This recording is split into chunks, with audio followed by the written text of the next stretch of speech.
El tiempo, la vida y la muerte. ¿Cuánto no habremos hablado sobre esto?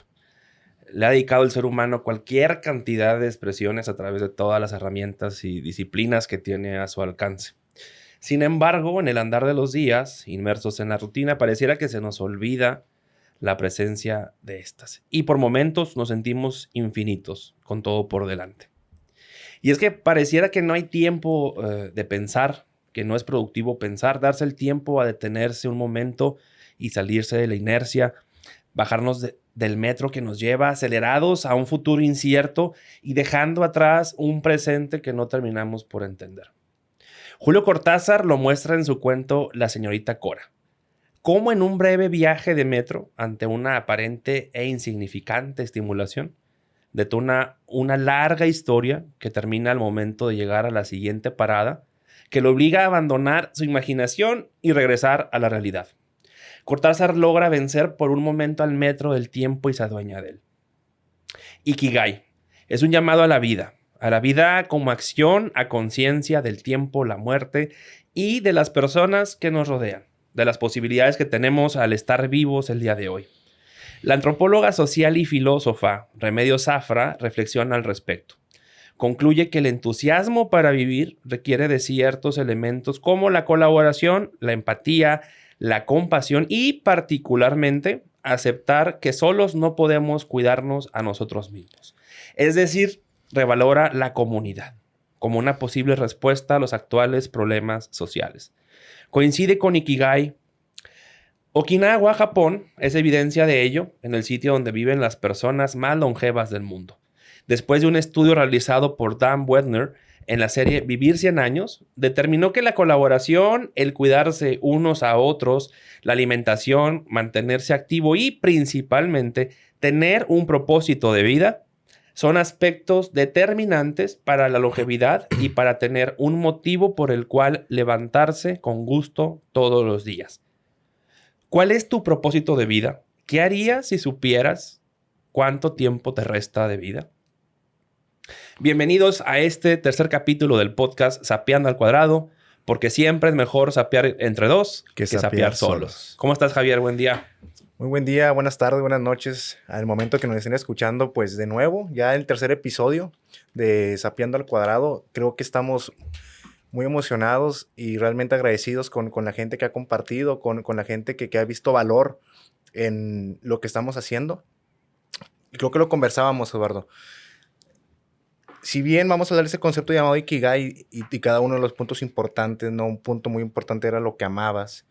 Y creo que algo de lo que más nos apasiona, lo que más nos gusta realizar es dar valor a la gente, es apoyar en los diferentes sectores en los que estamos. Y podríamos decir que esto que estamos haciendo en este momento es una de nuestras pasiones, ¿no? Es parte de nuestro Ikigai. Es parte de nuestro Ikigai, es correcto. Vamos a profundizar mucho en el tema de este episodio, que el libro es El Método Ikigai. Es un libro que lo hemos leído los dos para el episodio, hemos escuchado este concepto y hemos estado pues platicando todo lo que menciona este libro. Incluso nos hemos documentado también con la serie de Netflix, ¿no? Donde menciona que es las zonas azules. Así también, es, de sí. que vamos a hablar de todos estos temas, de la isla de Okinawa, toda la capacidad, todo lo que se requiere, lo que es tener una comunidad, el estar siempre trabajando, el ser alegre, ser feliz, ¿no? Y pues arrancamos, ¿no? Primero con lo que son uno de los datos que traemos importantes para que empecemos a entender, ¿no? Fíjate, de acuerdo con el reciente informe de la OCDE, México tiene una esperanza de vida de 75 años. 5 años menos que otros países. Ahora quiero que reflexionemos lo siguiente. A los 75 años contamos solamente con 900 meses, los cuales son aproximadamente 27,394 días. Sí. Actualmente tengo 33 años. Actualmente tienes 36 años. 37, casi 38. Casi 38 años, Ardo. Fíjate, o sea, estamos casi en la mitad de nuestro promedio de vida. Y aquí entran las preguntas que tú hiciste al principio. ¿Cuál ha sido tu propósito de vida? Sí. ¿Por qué estamos aquí? ¿Cómo hemos llegado hasta aquí? Sí. Y esos son los conceptos que vamos a estar conversando con la intención siempre de que quien nos esté escuchando, quien nos esté viendo, si ve valor en lo que mencionamos, puedan leer el libro, tengan Sí. esa oportunidad. Si quizás no tienes el tiempo ahorita de leerlo, pero si ya, escuchando los conceptos que estamos platicando nosotros, tú le ves valor, puedes leer el libro completo. Y también pueden escribir en los comentarios, pueden escribirnos por YouTube, por Facebook, por Instagram.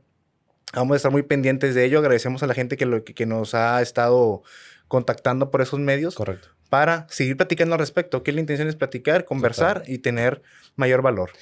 Yo creo que de las cosas que bien resaltas, Javier, y que también con el libro me surgieron a la mente, porque al final también somos parte de este proceso que vamos teniendo tú y yo sobre la marcha del desarrollo del podcast. Vamos cada quien haciendo las lecturas, documentándonos y viendo más información.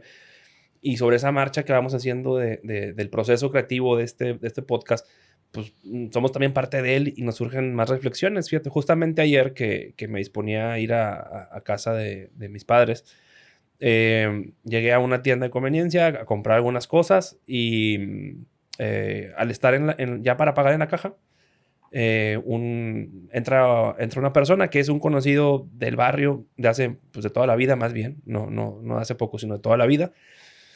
Y yo tenía mucho de no verlo, tenía muchos años de no verlo, más de 6 años quizás de no verlo.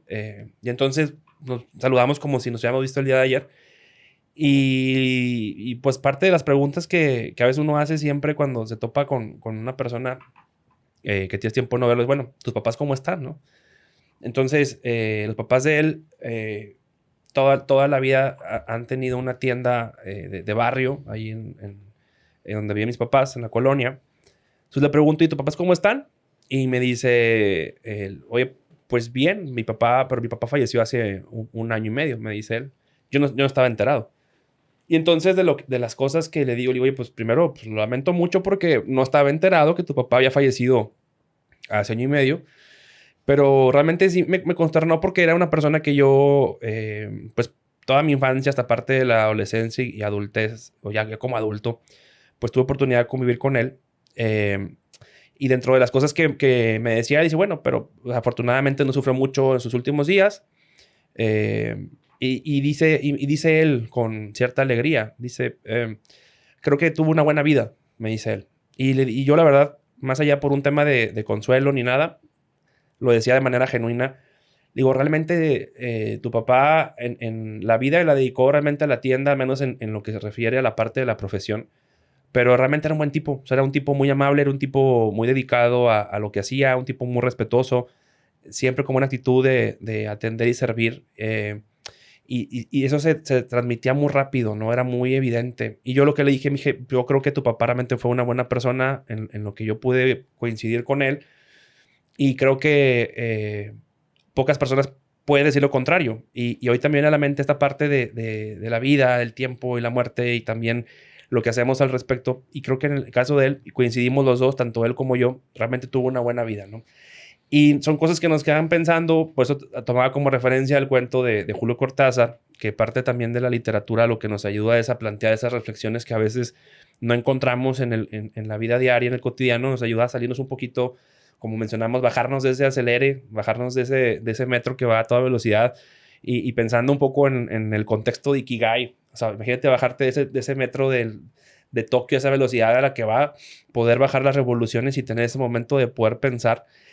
Y entonces las cosas pueden tomar otra perspectiva cuando piensas en esto. O sea, si pensamos que tenemos en promedio 75 años de vida, o que podemos tener en promedio 75 años de vida por esta perspectiva que se tiene, ¿qué queremos hacer? O sea, ¿qué queremos hacer antes de llegar a esa fecha? Porque pareciera que a veces creemos que tenemos toda la vida por delante y que no va a llegar el último día, ¿no? Y lo cierto es que no. O sea, si algo tenemos certeza es que vamos a morir. No sabemos cómo, pero vamos a morir. Bien lo decía en una entrevista Fidel Castro. O sea, yo sé que voy a morir, no sé cuándo voy a morir. Y creo que si a veces nos damos esa oportunidad de reflexionar, bueno, creo que pueden cambiar también las prioridades, las ideas, los pensamientos, pero sobre todo hacernos más conscientes de lo que estamos y lo que no estamos haciendo, ¿no? No, totalmente de acuerdo. Ahorita que platicamos pues, 75 años es la esperanza de vida en México. Sí. Yo cuando lo leí, yo pensaba que era más.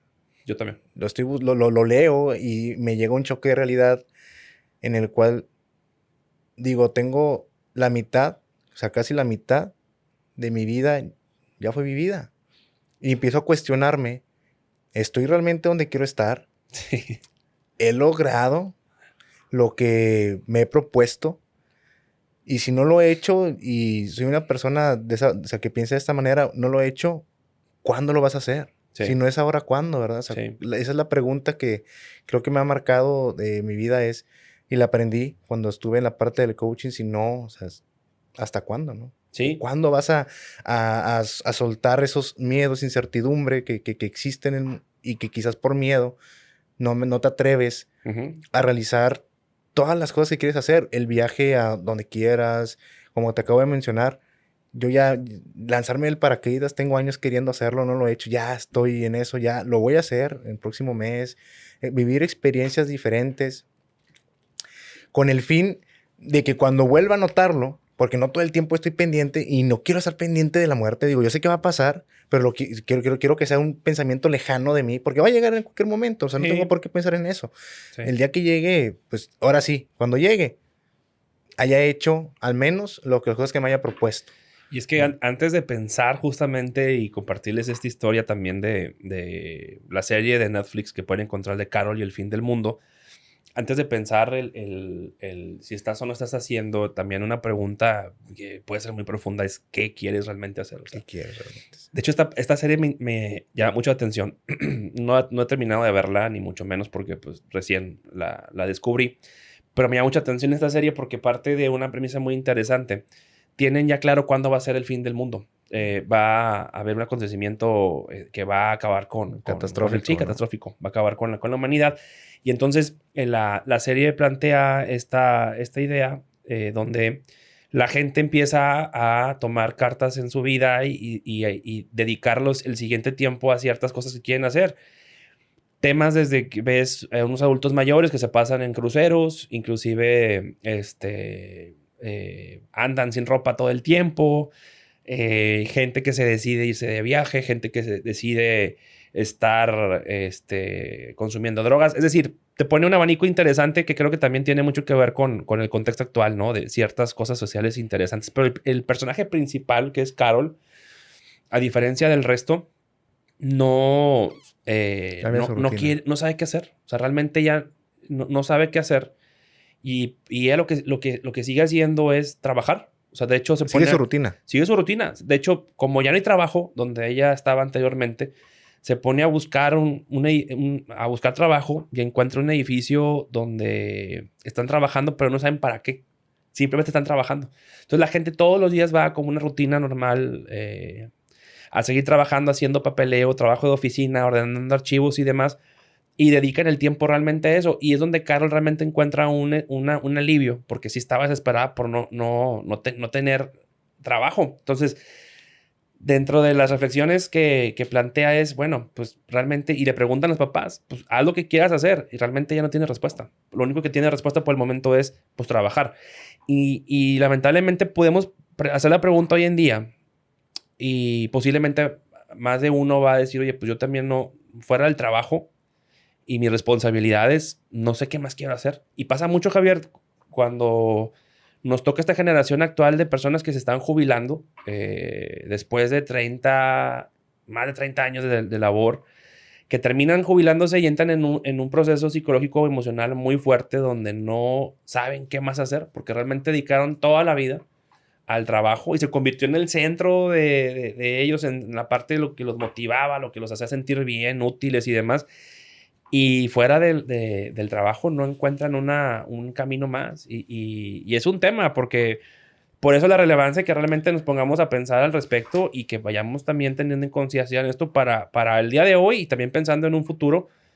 ¿Qué queremos hacer? Y no con un afán de, como mencionabas, de sentirte con miedo todo el tiempo, sino más bien una reflexión que te permita, para empezar, disfrutar más el día de hoy. Y creo que ese es también uno de los mensajes que queremos también dar, de pensar en el día de hoy. No tanto pensar en el pasado, lo que ya sucedió, que sí es importante. El futuro, pues que es incierto, pero al menos el momento de hoy, aquí estamos. Sí, no, entender, ya mencionaste, o sea, el pasado Puedes tener un pasado, no te determina. El futuro es incierto totalmente. Entonces, enfoquémonos en el día de hoy, ¿verdad? O sea, en lo que podemos hacer en este momento.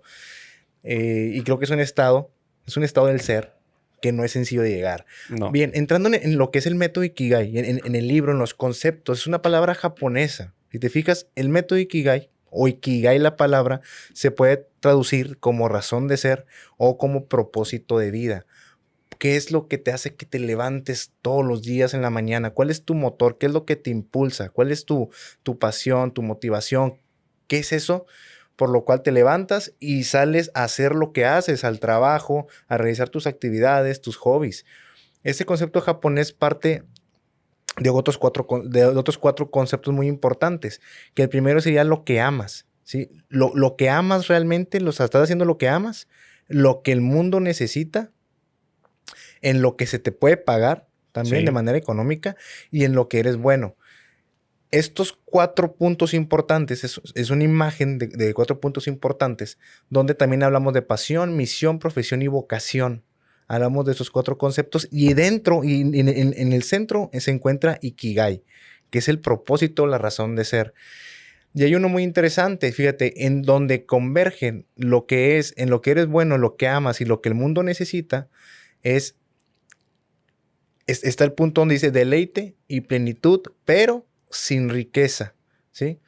En lo que el mundo necesita y nos pueden pagar, emoción y satisfacción de uno mismo, pero también con la incertidumbre de lo que puede pasar o que estamos haciendo, ¿sí? Entonces, esta parte de lo que amas o la parte hay que considerar cada uno de estos 4 conceptos para poder llegar a tener tu propósito de vida. Y lo conversábamos hoy, Eduardo. Quizás en lo que estás trabajando actualmente no incluye todos los conceptos. Correcto. Y queremos, desde mi punto de vista, quiero decir que está bien. No nos abrumemos. No, o sea, hay que irlo buscando, hay que estar en constante búsqueda. Pero si no lo encuentras, puedes realizar otras actividades que vayan llenando también en lo que puedes encontrar algo. Por ejemplo, platicábamos tú y yo y encontrábamos que dentro de todas nuestras actividades quizás no estaban todos los conceptos de Ikigai, pero lo estábamos complementando haciendo el podcast, dando la consultoría, dándole valor, ¿no?, a los participantes en los cursos. Y ahí, cuando ya juntabas todos los trabajos, si los quieres llamar, las actividades que estamos haciendo, ya estábamos cumpliendo con cada uno de estos 4 conceptos. Sí, y realmente el planteamiento de Ikigai, y también, como lo hemos comentado anteriormente, los modelos que hemos compartido en los pasados 2 capítulos, más de pensar en un tema de ideal y que sea una camisa de fuerza como, híjole, pues es que es bien difícil tenerlo. Sí, es difícil, no es sencillo.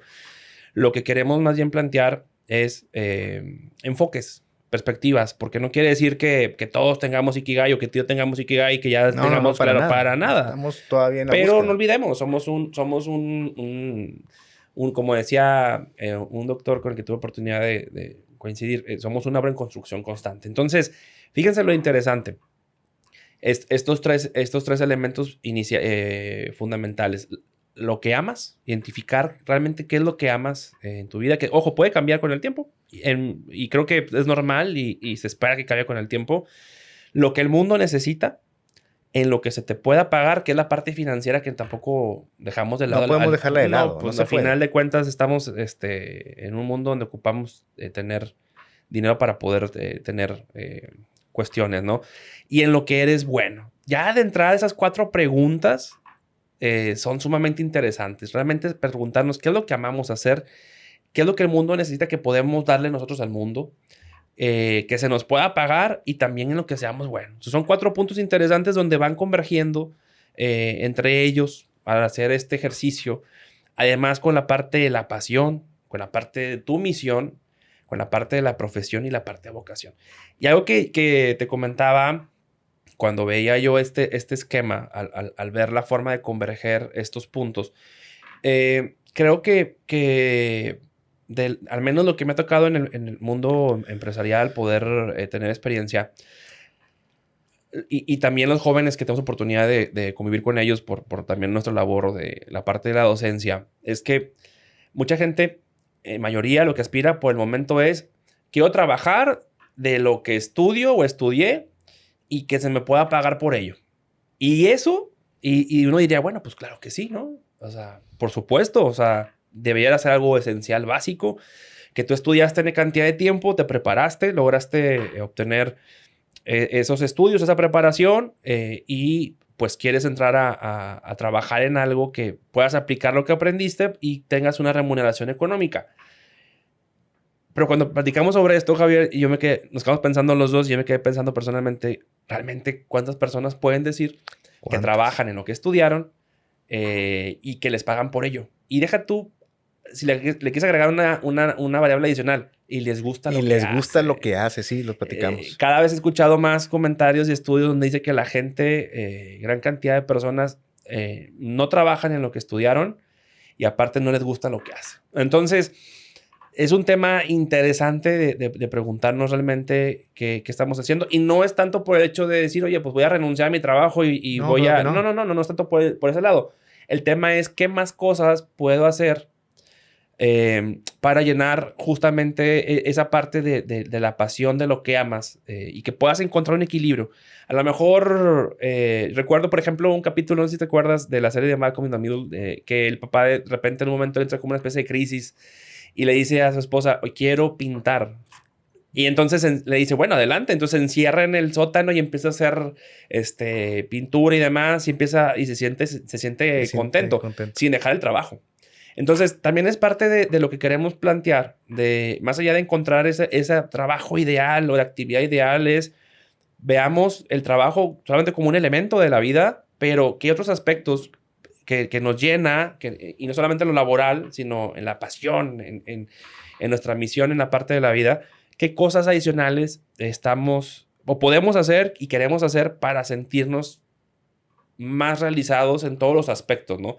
Puede ser de un tema de que, oye, pues me gusta jugar fútbol, a mí me gusta pintar, a mí me gusta escribir, hacer música, hacer teatro, no sé, cocinar, hacer labor social, yo no sé, o sea, cada quien tendrá algo que realmente le llene y lo interesante es encontrar espacios también para poder hacerlo, que no es sencillo, no es sencillo, pero sí es importante identificar qué es eso que nos llena, que amamos y buscar la manera de poder incluirlo dentro de nuestra rutina en la medida de lo posible. No que todos los días lo hagas, pero sí decir, oye, pues al menos cierto tiempo de la semana le dedico tiempo a eso, ¿no? Eso sí es fundamental porque de lo contrario sí podemos caer en un punto donde pues empezamos a sentir vacío de lo que hacemos o quizás no encontremos utilidad a lo que hacemos de actividades y el tiempo pasa muy rápido. Entonces es también parte de salirnos de la inercia y creo que es lo que nos invita Ikigai y reflexionar al respecto. Yo creo que lo podemos resumir con una palabra. Digo, tampoco lo quiero simplificar, pero sí hay equilibrio. Si logramos encontrar un equilibrio entre el trabajo, nuestros hobbies y todas las actividades que realizamos, podríamos incluso llegar a tener una vida muy satisfactoria. ¿A qué me refiero? Me recuerdo que escuché un podcast de Adrián Sola Pastor y mencionaba que los hobbies es lo que te hace mantenerte en un estado de satisfacción y alegría. Sí. Y él mencionaba, y yo concuerdo con él, al menos en el punto de mi vida, que mi hobby, por ejemplo, es el gimnasio. ¿Sí? A mí me apasiona estar en el gimnasio, me gusta. La gente que me conoce en el gimnasio, estoy alegre, estoy feliz. Pero llega un punto en el cual se convierte en algo que es parte de tu vida. Es como, ya es una rutina, es algo rutinario que estás haciendo todo el tiempo. Y cuando me he puesto a pensar, ¿qué hobbies tengo? Sí. Encuentro que no tengo hobbies, porque ya el gimnasio dejó de ser un hobby. Ya se convirtió en algo, parte de mi vida. Y no tengo cosas, actividades diferentes para divertirme, para poder no estar todo el tiempo. Porque también, hay que decirlo, no es bueno todo el tiempo estar pensando en cuál es mi propósito de vida, qué es lo que tengo que hacer, de qué manera contribuyo al mundo. Si todo el tiempo te estás haciendo esas preguntas, no lo estás haciendo. Definitivamente no lo estás haciendo. Sí. Si tienes que ir en un estado de flujo, como menciona el libro también, para que te vaya llevando, te vaya guiando, como tú mencionaste en el primer episodio, como el agua del torrente, ¿no? Que va en el río. El flujo de la vida. El flujo de la vida. ¿sí? El río. Y vayamos encontrando todas esas cosas que nos van gustando, ¿no? Entonces, con esta parte de lo que es el propósito de la vida, cuando haces algo que amas y que te apasionas y te sientes lleno de energía y entusiasmo, y si combinas eso con algo en lo que realmente eres bueno, te sientes competente y seguro en lo que haces, y aparte o además, lo que haces es algo que el mundo necesita. Sientes que tu vida tiene un propósito más grande, una contribución significativa al mundo, y a eso le agregamos que proporciona una recompensa, ya sea económica o emocional, te sientes valorado, satisfecho. Eso es un propósito de vida bien definido. Sí. Y quiero decir algo muy rápido porque voy a hablar primeramente de los grandes, o sea, de la gente. ¿Quién es la persona más conocida en el mundo a través del tiempo? No estoy hablando de religión, estoy hablando de la persona, pero ha sido Jesucristo. Es la persona que más seguidores tiene alrededor del mundo. ¿Sí? Sin meternos en la religión. No, olvidémonos de la parte de religión. El personaje, pues. Sí, el personaje de Jesús tiene mayor cantidad de seguidores en todo el mundo, en toda la historia. Es la persona más conocida. Número uno. Número dos. Digamos que es el influencer. Es el influencer claro. Por excelencia, ¿no? Es el que más ha impactado gente en el mundo y que más lo siguen. Pero aquí está el propósito de vida. Solamente 3 años le bastaron para ser la persona más conocida en el mundo. 3 años, de los 30 a los 33 años. Y lo que en las enseñanzas que tiene también, por todos los líderes, sin que sean religiosos, lo dicen, son las mejores enseñanzas, junto con las de Buda, con las de Mahoma, todos estos grandes que han conseguido seguidores, es porque tienen estos 4 puntos. Hicieron lo que amaban. Siempre estaban al servicio, o sea, al servicio. Jesús, Buda, Mahoma, todas estas grandes personas fueron serviciales el 100%. Gandhi, no se diga también, o sea, 100% servicial. ¿Sí? También hacían lo que mejor les salía. O sea, que era que contribuir al mundo. También estaban contribuyendo al mundo por medio de sus pensamientos, por medio de sus acciones, contribuyeron al mundo de una manera exquisita. ¿Y cuál era la recompensa de ellos? Jesús no era millonario. Buda dejó su palacio, ¿sí? Mahoma, mamá no recuerdo cómo era que vivía, pero fíjate que todo lo que ellos lograron es la misión de su vida, ¿no? Y hay una pregunta que es, ¿para qué vino el ser humano a esta tierra, ¿no? O sea, realmente, más allá de trabajar, y pensar en lo que tú siempre mencionas de una manera muy adecuada, somos una comunidad. Sí. No puedes vivir sin la comunidad, sin la sociedad. ¿De qué manera contribuyo yo a mi equipo de trabajo, a mis amigos, a mi familia, para que todos estemos en armonía? Y creo que tú vas a mencionar más adelante el punto ese de Ikigai, ¿no? De cómo lo vimos en los documentales que estuvimos viendo. Fíjate que por eso mencionaba a Remedios Zafra, que es una escritora española que en lo personal disfruto mucho leerla, sus aportaciones. Y algo que veía hace poco, tuvo una entrevista, una conferencia más bien hace menos de 2 meses, quizás 2 meses, donde ella ha hablado de una idea, bueno, plantea muchas ideas, pero una que me da mucha atención es reconozcamos, entendamos y aceptemos que no podemos cuidarnos solos. Correcto. Y hablaba, obviamente ella plantea dentro de sus posturas, evidentemente es el tema de la comunidad, de pensar en la comunidad, de pensar en nosotros, en uno mismo y entender que si la comunidad está bien, todos estamos bien, ¿no? Y ese pensamiento también es muy no quiero decir japonés, pero japonés me refiero porque está planteado también en el libro, ¿no? Y creo que a veces hemos tenido momentos también aquí en México, por ejemplo, y también otros países que por necesidad, por catástrofes que suceden, nos obligan a encontrar esa parte de comunidad y trabajar por los demás. Y cuando sucede eso, pasan cosas geniales, ¿no? Y luego después como que se nos olvida, ¿no? Y creo que es parte de las cosas que tenemos que empezar a incluir dentro de nuestro día a día. Ahorita que mencionar, por ejemplo, la parte de la parte de los hobbies, de encontrar esos momentos. Por ejemplo, esta semana que pasa, fue una semana muy larga hablando de horarios y trabajo y carga y pendientes y responsabilidades. Y me pasó algo maravilloso que bueno, a mí en lo personal, dentro de mis hobbies y yo ya también habilidades que tengo, pues es la parte de escritura y la parte de la lectura. Me encanta hacerlo. Y de hecho, hablaba con una persona hace un par de días y me decía, no, pues que lo mío es la fotografía. Me gusta mucho la fotografía y encuentro mi manera de poder expresarme, de poder mostrar lo que quiero, ¿no? Tanto en la foto como en la parte de modelar. Y yo, pues, qué genial. Digo, en mi caso es la parte de la literatura. Me gusta mucho la literatura. Y estaba, justamente en la semana tuve un momento que sentí que me aislé por completo de todo y me pude involucrar en lo que estaba haciendo. Estaba sentado en mi oficina y tuve oportunidad de leer un fragmento alrededor de media hora leyendo la novela La nieve de Pamuk. Y fue maravilloso. Sentí que realmente conecté conmigo, que me pude hacer a un lado la parte de la responsabilidad, que me salía de la inercia. Y fue tan gratificante lo que obtuve por hacerlo, que dije, tengo que encontrar cada vez más esos espacios para no dejar de hacerlo, porque sigue siendo mi pasión. Y lo amo hacer, ¿no? Y ahorita que hablamos justamente de la pasión y el ikigai y demás, yo comparto una historia que me parece bueno hacerlo para ejemplificar, porque también parte del reto que tenemos es lograr aterrizar todo lo que estamos conversando de las ideas en cosas muy puntuales. En mi caso, tengo el gusto de que mi familia paterna es de la zona carbonífera de Coahuila, particularmente allá por Palau, Coahuila. No sé si alguien va a estar viendo el capítulo de mi familia paterna. A lo mejor sí por ahí una que otra persona. Y si lo están viendo, pues bueno, saludos a todos por allá.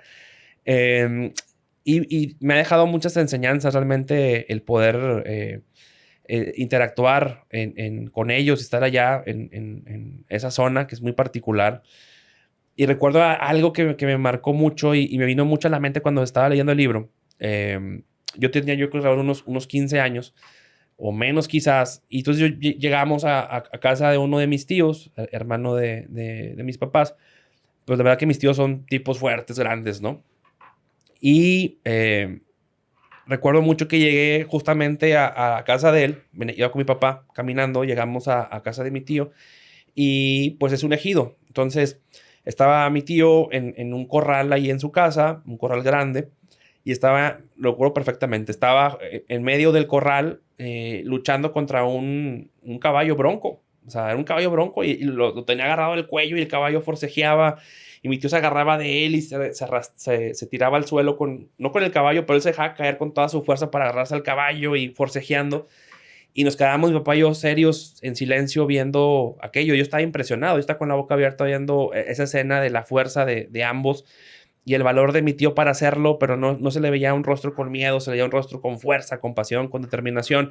Y en un momento determinado donde está forcejeando con el caballo, de repente brinca y se sube arriba del caballo, lo sujeta al caballo de la cabeza y empieza a montarlo y el caballo empieza a reparar, a dar brincos y mi tío sigue arriba del caballo montándolo sin una pizca de miedo en su rostro. Al contrario, se veía más lleno de vida, lleno de pasión. Y logró montarlo, o sea, logró montarlo, no al grado de decir que ya estuvo dando vueltas con él, logró aguantar justamente la furia de la bestia. Pasan unos segundos, se baja mi tío del caballo, tranquilo, ya nos saluda, nos abrazamos, nos saludamos. Y le digo, oiga, tío, ¿qué pasó? Yo ignoraba, ¿no? Lo que estaba pasando. Y me dice, hijo, es que me lo acaban de entregar esta semana para que yo lo vaya a domar. Mi tío era domador, o es domador. Ahorita ya no creo por la edad que tiene, pero era domador de bestias, cabrón. Ahí justamente lo vi en vivo. Y él estaba feliz haciendo eso. Entonces, es algo, si lo vemos de esa manera, en caso de mi tío, algo que me comentaba mi papá, es de los mejores de la zona. Algo que lo llena de pasión, ama hacerlo, lo hace muy bien, lo ocupa la comunidad, porque es una comunidad, digamos, del campo donde se ocupan los caballos y demás, tiene una función importante, tiene un rol importante en la comunidad y aparte es recompensado por ello. Tanto recompensado por lo financiero como por la parte emocional. Dije, es Ikigai. Y realmente esa parte con mi tío y con otros tíos más que también tengo el gusto de coincidir, lo puedo ver reflejado en eso, ¿no? Creo que esa escena me vino a la mente muy claro cuando leí el libro. Dije, bueno, si hay casos. Y lo menciono porque ahorita mencionaste personajes históricos a nivel mundial. Grandes líderes. Pero menciono este caso porque posiblemente, pues, obviamente, mi tío nadie lo conoce, a lo mejor el del podcast que lo están viendo y obviamente no es conocido a nivel mundial. Y a lo mejor en Coahuila tampoco es importante y en su comunidad quizás sí. Y el mensaje es esto, no es tanto comernos el pastel pensando o tener esa expectativa de ser a nivel mundial, ser a nivel nacional. Es decir, es empezar a impactar en nuestra comunidad, en nuestro medio inmediato. Y ahí también podemos encontrarlo. No quiere decir que porque no llegaste a esos niveles no fue exitoso o no lograste el Ikigai. Se puede centrar inclusive en impactar en tu comunidad inmediata, que puede ser tu familia, puede ser tu barrio, tu colonia, tu casa, y está bien, no está mal que no llegues a otros niveles mayores, y quizás va un poco en contra de lo que a lo mejor la tendencia en redes sociales te plantea, ¿no? De siempre estar arriba y estar encima de los demás. Pues no precisamente. Eso no es realmente Ikigai, no es lo esencial. Lo esencial es que te sientas bien con estos elementos que mencionamos. Y puede ser simplemente con lo que te mencionaba de mi tío, por ejemplo, que a lo mejor no ocupamos realmente subirnos a una bestia para que realmente seamos Ikigai. Pero el impacto no tiene que ser necesariamente global, mundial, nacional, no internacional. Y lo vi con mi familia paterna.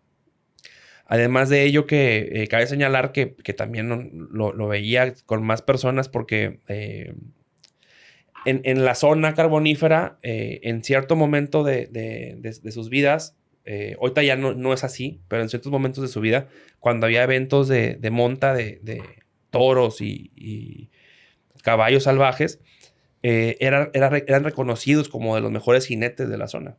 Y realmente yo me tocó verlos en la monta y era impresionante. Realmente lo disfrutaban y se emocionaban antes de llegar al evento y durante el evento y después de... Luego conversábamos al respecto. Ese era realmente en parte, yo creo, el Ikigai de ellos, ¿no? Y lo tenían claro y lo pudieron experimentar. A mí me tocó vivirlo, obviamente yo no tengo ninguna habilidad como ellos en ese sentido, pero me tocó deleitarme, me tocó verlo, motivarme. Y bueno, a lo mejor mi rol dentro de la familia no es tanto que yo sea un jinete ni que también dome caballos, pero bueno, me tocó hoy al menos compartir con la gente esta parte para ejemplificar cómo podemos encontrar el Ikigai, no en algo heroico, no en algo impresionante y reconocido por toda la gente, sino simplemente en tu entorno poder hacerlo. Esto que mencionas, y estoy totalmente de acuerdo porque lo platicamos justamente hoy por la mañana, ¿no? Sí mencionamos a los grandes líderes, pero que quede bien claro para toda la gente que nos está escuchando. No se trata, o en la parte de lo que el mundo necesita, no es que era un impacto a nivel internacional. No puede, solamente hay un presidente, solamente existe gente, muy poca gente puede llegar a tener una influencia tan grande en el mundo. O sea, no podemos serlo todos. Es como una empresa. Y no está mal. Sí, no está mal. Es como una empresa. Hay un director. Sí. Hay un director general. Sí. El resto, no porque no seas el director general, no estás contribuyendo dentro de la compañía, ¿sí? No porque no seas el capitán del equipo, no Claro. contribuyes dentro del equipo de fútbol, ¿no? O sea, no porque no eres Cristiano Ronaldo, no quiere decir que Pepe, que el resto del equipo, ¿no? De Real Madrid en su momento cuando jugaban con él, no contribuían. Sí. ¿Sí? O por ejemplo, Javier, por que te interrumpa, cuando vemos en redes sociales y se comenta inclusive ya también fuera de ellas, esta invitación a que todos sean jefes, todos sean emprendedores, todos tengan su negocio, pues también eso, no, imagínate que todos tuviéramos un negocio y que no hubiera gente que los operara. Entonces, correcto. No es viable. Entonces, y no está mal. Y tampoco estoy diciendo que sea ideal y que sea lo mejor y que sea, tampoco estoy hablando del modelo económico. Tampoco decimos que bajen sus expectativas. No, para nada. Eso. Lo que estoy diciendo es que realmente debemos de buscar esa satisfacción en otras cosas más esenciales. Si de lo contrario es un hoyo negro donde no hay un tope, no hay topes. Y esa búsqueda constante te puede generar una frustración porque no logras realmente llegar a esa parte. Porque a lo mejor realmente no existe ahí. Existen otras cosas más esenciales. Y es en parte lo que Ikigai te dice. Busca esa parte esencial para que veas realmente qué es lo que te llena. Por ejemplo, yo conozco una enfermera que ella platicaba. Ella siempre fue enfermera general dentro del IMSS. Yo le preguntaba, oye, ¿por qué no estudiaste para ser jefa? Porque les va mejor, ganan como doctores. Y aparte eres muy querida por tus pacientes. O sea, porque se notaba que los pacientes la apreciaban, iban a su casa. O sea, realmente la querían porque le gustaba lo que hacía. Cuando le pregunté, ¿por qué no seguiste estudiando? ¿Por qué no te convertiste en jefa de enfermeras, verdad? Que ganan mucho más, casi como doctores. Y me dijo, yo tengo a mis hijos en mi casa. Yo vengo y trabajo de 7 a 3 de la tarde. Tengo el resto del día para enfocarme en mi familia. Sí. Dice, a mí no me interesa ganar más dinero con lo que tengo, con lo que tiene mi esposo. Estamos dando una buena vida a mis hijos. Y lo más importante para mí es mi familia. Punto. Y se acabó. ¿Sí? Es que lo amaba. Sí, lo amaba. Le encantaba. Y se nota. Se Sí, nota cuando la pasión. cuando los estudiantes, los participantes se acercan contigo, se acercan conmigo y se nota que hay un cariño genuino porque hemos demostrado que estamos para ellos. Lo mismo pasaba con ellos, a Claro. los pacientes que me tocó ver cómo, pues desgraciadamente iban pasando, o sea, iban falleciendo. Inclusive la familia seguía comunicándose, ¿no? O sea, lo amaba. Se le daba bien, se le daba muy bien también. Conocía mucho, tenía muchos, lo mandaban a muchos cursos de eso. Lo necesita el mundo Definitivamente. definitivamente. Y era recompensada. Podría haber recompensado más y dijo, no, porque yo me quedo con esto, porque yo amo todo el resto de mi vida, ¿no? Claro. Y esa señora, pues es mi madre. O sea, ella Sí. siempre me lo dijo, porque yo, fíjate, yo sí le cuestionaba antes, ¿y por qué no fuiste enfermera? ¿Por qué no te hiciste jefa? Hubieras ganado más dinero y hubiéramos tenido más cosas. Yo sí le preguntaba, o de cierta forma cuestionaba, Sí. hasta que me explicó. Me dice, falté a tus juegos de fútbol? No. Si hubiera sido jefa, sí. ¿Te faltó ropa? No. Si hubiera sido jefa, tal vez sí. Claro. Si esto, si hubiera sido eso, tal vez sí. Sí. Dice, entonces yo así estaba contenta, feliz. Me encantaba estar con los pacientes, no estar con la parte administrativa. Lo que me gustaba era ayudar al paciente. Sí. Me lo iban a quitar. Ahí me quedó claro, porque ya está jubilada mi madre, pero siempre que habla de eso, ¿cómo le cambia la sonrisa? Te ¿Cómo das le cuenta. cambia la sonrisa, no? La vocación, que Sí. vamos a hablar también de ese punto, ¿sí? Yo planteo aquí las siguientes preguntas para aterrizar estas ideas que ustedes también se las pueden hacer para ir aterrizando estas ideas. Lo que amas, pudiéramos plantear de preguntas. ¿Qué te apasiona hacer en la vida? ¿Qué actividades te hacen sentir vivo y lleno de energía? Y esto es la parte de las pasiones, lo que amas. Las pasiones. 2, lo que se te da bien. ¿Cuáles son tus habilidades y talentos naturales? ¿En qué áreas destacas o te sientes especialmente competente? Y esto se refiere a la parte de las habilidades, lo que se te da bien. 3, lo que el mundo necesita. ¿Qué necesidades del mundo te preocupan o te importan? ¿En qué áreas crees que puedes contribuir positivamente? Esto es la parte de la vocación. La parte de por lo que puedes ser recompensado es que te permite vivir cómodamente y satisfacer tus necesidades económicas. Esto incluye tus necesidades económicas y también tu sentido de logro y reconocimiento. Que ojo, la parte de cómodamente, pues obviamente cada quien va a poder definir ese estándar, ¿no?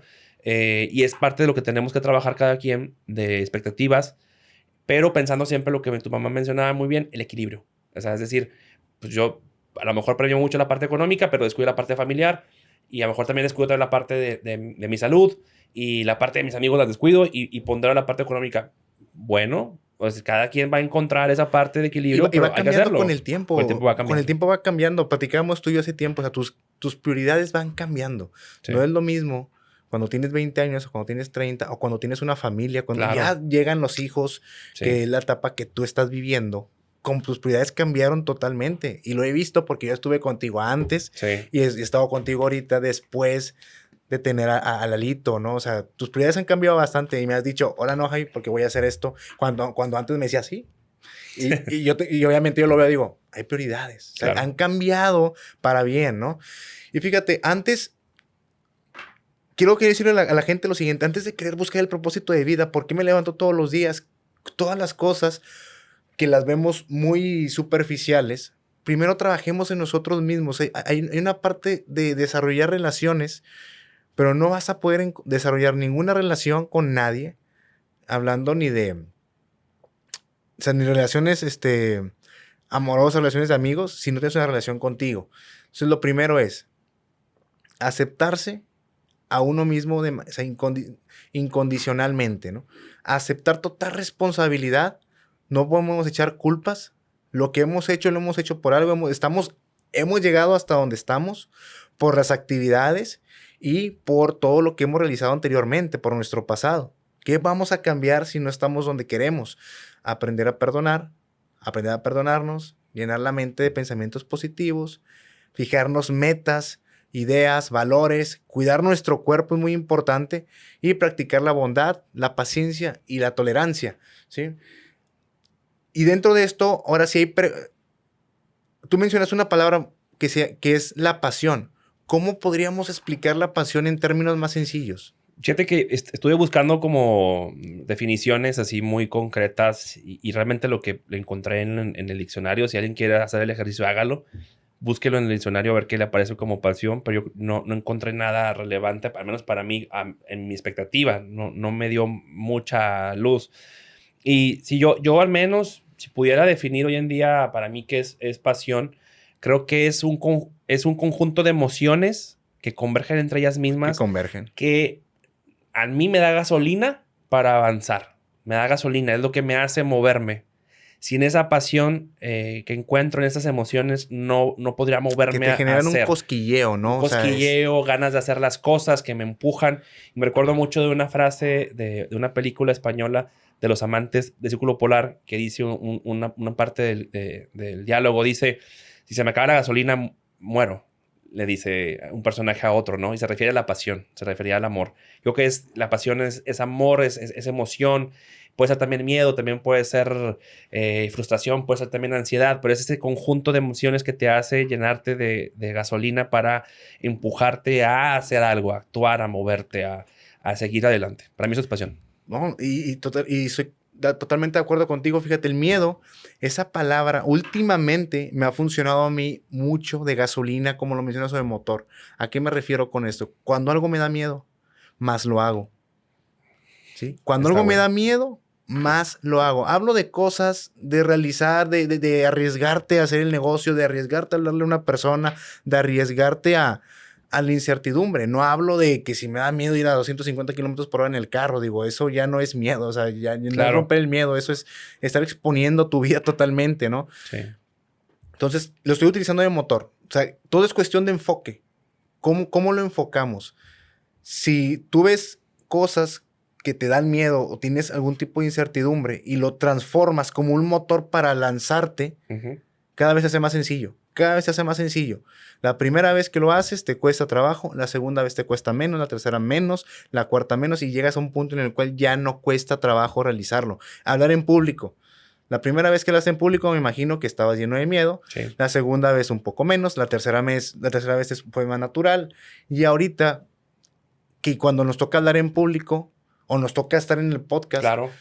a lo mejor al principio sentimos los nervios, somos humanos, pero después de unos minutos entras en un estado de flujo, entras en un Sí, estado en hasta el lo cual gozas. y lo gozas y lo empiezas a dominar, y empiezas a dominarlo y eso que era tu miedo se convirtió en tu mejor motor y lo eliminaste totalmente, ¿no? Sí. Es jugar, tomarlo, hacerte de esa energía que te genera el miedo, pero convertirla en energía, digamos, positiva para arrancar. y no Quizás tú quedarte conoces estático. mejor esto que yo, porque te gusta más a ti los deportes. Tú conoces a Kobe Bryant. Sí, claro. ¿Cómo le decían a Kobe Bryant? ¿Cuál era su alter ego? Bueno, es que yo lo conocía Black Como Mamba, pero no sé. es Black Mamba. Black Mamba, ¿ok? ¿Sí? La mamba negra. La Mamba Negra. Y lo mencionan, él lo Está menciona. genial el apodo, Sí, o sea, me encanta. no, está buenísimo. Yo también me voy a poner un nombre así, ¿no? Como que el Black Javi, ¿no? O sea, el Javi negro. Y su alter ego era cuando salía al campo. O sea, cuando salía a jugar, era la mamba negra. O sea, él era Kobe Bryant, pero él decía, cuando yo entraba a jugar o cuando yo estaba en el entrenamiento y quería convertirme en el Kobe Bryant que ustedes conocen, en el jugador, Sí. no era Kobe Bryant. Era Black Mamba. Era Sí. la mamba negra. Sí. Y fíjate que estoy empezando a leer sobre el alter ego, sobre todo este tipo de mirarte en el espejo y... Sí.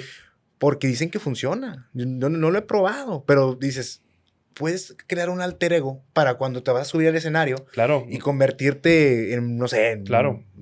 Esa parte que mencionas funciona, es como programarte antes de Es correcto. visualizarte y hacerlo. A mí me ha funcionado en ciertos escenarios donde he estado expuesto a nervios por exponerme frente a gente, tener la oportunidad de estar en conferencias, congresos, y inclusive hasta jugando fútbol, que digamos en términos amateur, pero antes de entrar, el visualizarte y meterte en esa imagen de lo que quieres que suceda, te ayuda a enfocarte y es como cargarte de un personaje, digamos, que es, a lo mejor tú mencionas tú la parte del ego o tu alter ego, y dices, tú te subes al escenario y lo haces y funciona.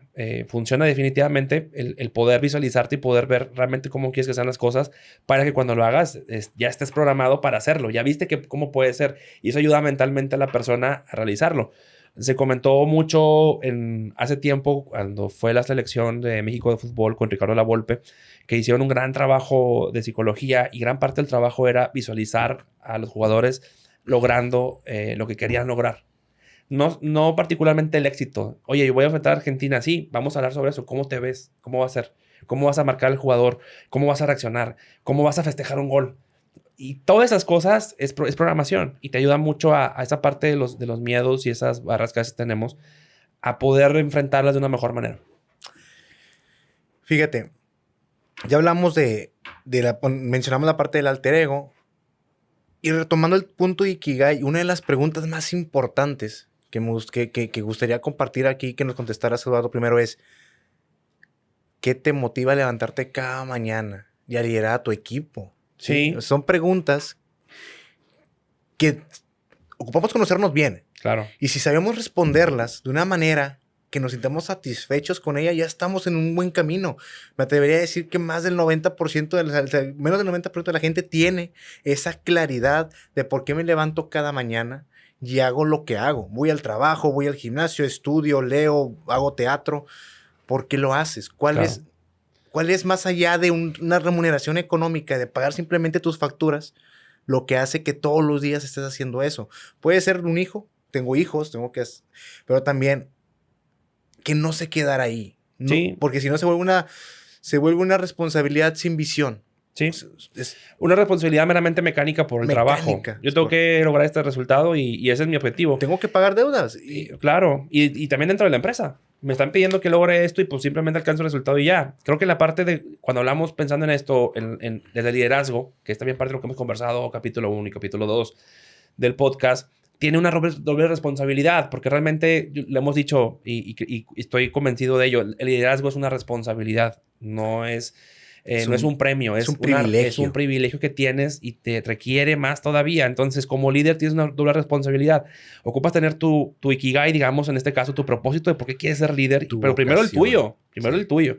Y después tienes un doble compromiso porque también debieras a tu equipo ayudarlos, a cada integrante, a encontrar el de ellos y entonces acompañarlos en el camino, tener esa capacidad de acompañarlos y que todos logren realmente también alcanzar el suyo. Y entonces ahí sí creo que la trascendencia es mayor, es más genuina y sobre todo tiene un impacto más positivo en las personas. Recordemos que cuando hablamos de liderazgo hablamos desde la persona para con los demás después.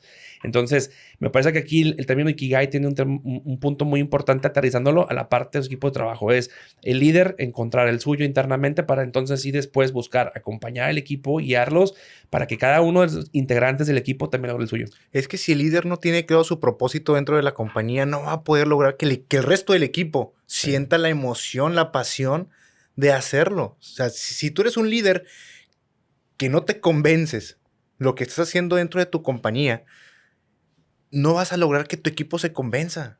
O sea, requieres tener claridad de lo que vas a hacer, estar completamente satisfecho con lo que estás buscando y ahora sí transmitirlo al resto del equipo de trabajo. Y tú mencionas una palabra que se llama trascender. O sea, creo que el ser humano tiene un miedo que es uno de sus mayores miedos, no todos obviamente, pero sí es un miedo muy general, que es el miedo a ¿qué va a pasar cuando ya no estés? Que voy a ser totalmente olvidado. Y no se trata de que seas una persona importante como mencionamos con los líderes al principio, sino es trascender, lo puedes hacer desde tus hijos, desde la gente con la que trabajas y marcar la vida de esos seres humanos, porque nos ha pasado y yo he visto cómo ha habido alumnos que te buscan después de haber egresado, 5 años, 6, 7, 8 años después de que estuvieron contigo, para agradecerte solamente lo que le enseñaste en su momento, ¿no? O recordar todo esto. Y para ir cerrando ya lo que es el podcast, o no cerrándolo, sino quiero hablar de una matriz de prioridades que nos encontramos, que es la famosa matriz de Eisenhower. Adelante, Javi, cuéntanos. Que tenemos 4 cuadrantes en esta matriz, que es lo importante del lado izquierdo, lo urgente del lado derecho. La parte superior. La parte superior es lo importante del lado izquierdo y lo importante y lo urgente del lado derecho. En la parte inferior tenemos lo no importante y tenemos lo no urgente. ¿Sí? En lo importante son las actividades que nos llevan a cumplir nuestras metas. Mientras que en lo urgente no debe haber nada es un tiempo disponible simplemente para imprevistos. Es para que tú planifiques tu día, ¿sí? Incluso tu semana, tu mes, ¿no? En lo no importante tenemos las actividades que podemos delegar o dejar para otro día.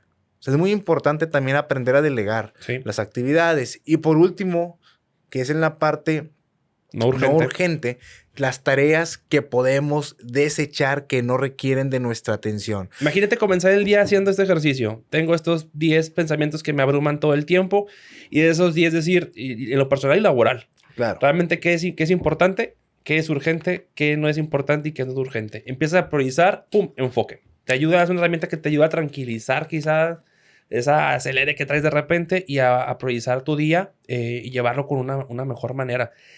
Y de esto que mencionas, de lo urgente, no urgente y demás, esta semana me tocó toparme con una entrevista que le hacen a Carlos Vilardo, que igual algunos lo conocerán, los que no. Carlos Vilardo fue el DT de Argentina en equipo de fútbol y fue campeón con ellos en el Mundial 86, que fue en México, estuvo con Maradona. Obviamente es un personaje histórico en Argentina, súper querido, marcó un antes y un después, y toda una visión y una cosmovisión del fútbol, el deporte en Argentina. Además que tuvo aportaciones importantes en áreas de la medicina. Pero cuando lo entrevistan le preguntan cómo se siente en su vida al respecto. Y lo que me llamó la atención fue que lejos de sentirse contento, se conmovió y casi al punto de las lágrimas. De hecho, creo que llora durante la entrevista.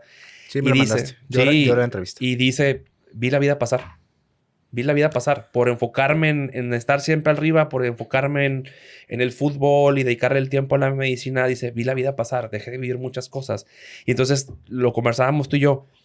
Alguien siendo tan exitoso a nivel mundial y habiendo impactado tanto a nivel nacional en Argentina y haber aportado tanto al fútbol, al menos en América Latina y también a nivel mundial, ¿por qué no? Que llegue a esa edad ya adulto mayor y diga, realmente se me fue la vida pasar. Vi la vida pasar. Es interesante.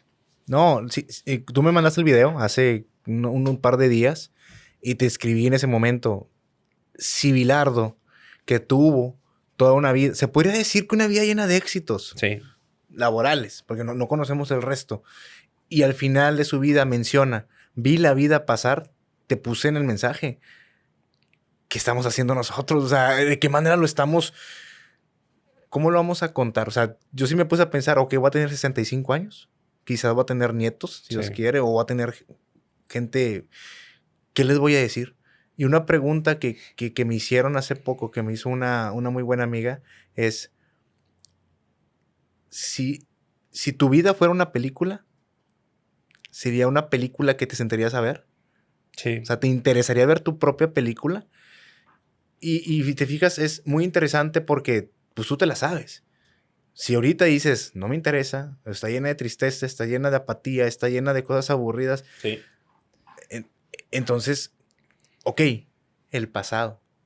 ¿Qué hacemos el día de hoy para que esa película se vuelva algo emocionante? Y sobre todo, o sea, reconocer que no está en el éxito precisamente de logros profesionales. Están en cosas más esenciales que posiblemente no están en lo profesional. Vamos a ir cerrando el último bloque que nos gusta siempre cerrar con esta sección de cosas que no debes de hacer y cosas que sí debes de hacer. Javi, adelante con las cosas que no debes de hacer. Lo primero que no debemos de hacer es distraernos de la vida, ¿sí? Evitar vivir una vida sin un propósito claro. La falta de dirección y significado nos puede llevar a sentimientos de vacíos y descontentos. Perfecto. Punto 2, descuidar tu bienestar. No descuides tu salud física, mental y emocional. Cuida tu cuerpo, practica el autocuidado y busca ayuda si la necesitas para mantener un estado de bienestar óptimo. El 3, olvidar tus pasiones. No pierdas de vista tus pasiones y lo que te hace feliz. Prioriza tus intereses y dedica tiempo a lo que te llena de energía y entusiasmo. Perfecto. 4, perder el contacto humano. Evita el aislamiento social y la falta de conexión con los demás.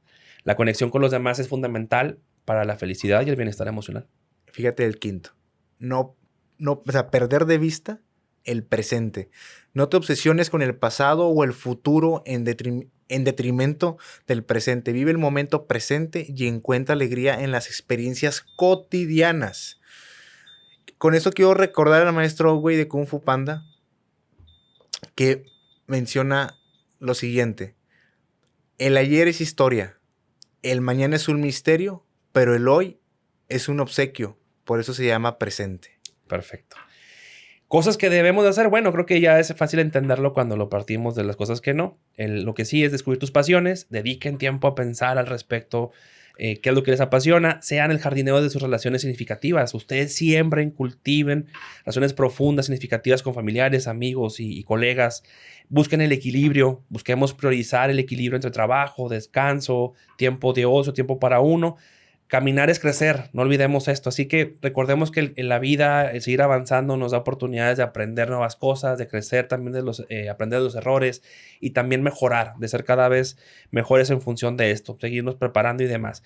Y finalmente, vivir el instante. La parte también de tener plena atención a lo que estamos viendo en el momento, sin pensar en el pasado, sin pensar en el futuro, sino el momento, el día de hoy, que es la parte del mindfulness. Y que no olvidemos que al final, en el viaje, como lo mencionábamos anteriormente, el viaje del héroe va a estar lleno de un montón de situaciones que nos van a ayudar a aprender tanto digamos, derrotas y de éxitos y de triunfos y demás. De todo se va a aprender a fin de cuentas. Entonces, vivir el instante. Y ya para cerrar, me gustaría dejar 6 conceptos en los cuales vamos a estar nosotros realizando videos cortos explicando esos conceptos. El primero sería el flujo, que suele ocurrir cuando una persona está realizando una actividad y que está en perfecto equilibrio entre su habilidad y el desafío que presenta, ¿no? Y estar en el presente. La siguiente sería la resiliencia, ¿sí? Que es fundamental para enfrentar los desafíos de la vida y seguir adelante con la determinación, la mentalidad de crecimiento, la conexión social, el propósito y el equilibrio. Queremos dedicarle también un video corto para explicarlo. Y recuerden, sapienderos, como nos recuerda el buen Facundo Cabral en su libro, no estás deprimido, estás distraído. La vida es un regalo maravilloso que debemos abrazar con valentía, amor y gratitud. Aceptemos las adversidades como parte del viaje y encontremos la felicidad en cada momento. Porque como dice Cabral, el momento de ser feliz es ahora, el lugar de ser feliz es aquí. Nos vemos en el próximo episodio de Sapeando al Cuadrado y recuerda que siempre es mejor sapear entre dos que sapear solos. Gracias, hasta luego. Gracias. El método Ikigai. Francesc Miralles, encuentra tu propósito de vida.